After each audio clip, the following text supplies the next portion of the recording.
精气神.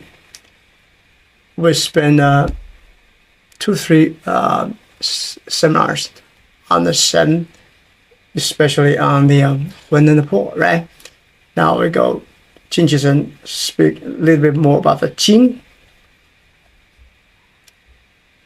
All right. Jing, there's one saying, you can copy this down. If you're Chinese, you have been learning 2 years with me. We learned all this character before.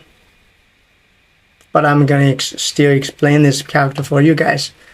Maybe adding different layers or different perspectives so that you can understand more from different angle, different layers of the character at the cultural connotation behind it. But you can copy down this sentence, 精者生之本. These are from one very famous classics called 黄帝内经, Yellow Emperor. Yellow Empress. His conversation between him and his master called Qibo. Remember we talked about a couple of seminars before, a while back. Basically, Huangdi asked questions. What is Jing? What is Shen? What is Qi? What is this and that? Right?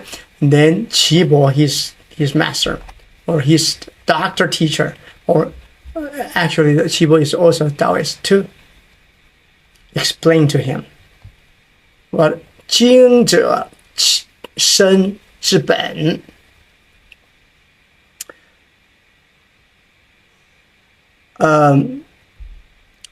For your information, all the basic concept of the human body we're going to introduce in this series of seminar mainly derived from Huangdi Neijing, okay? The Emperor's script. Okay. So I'm going to go with, you can follow me to read this. 精者生之本. 精者生之本.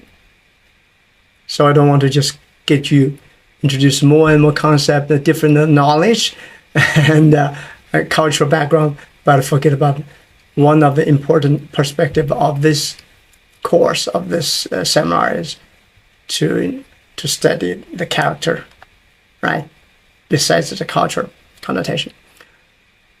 Jing, we still remember? If you still remember, or some of you maybe forget. On right side is Sheng Dan.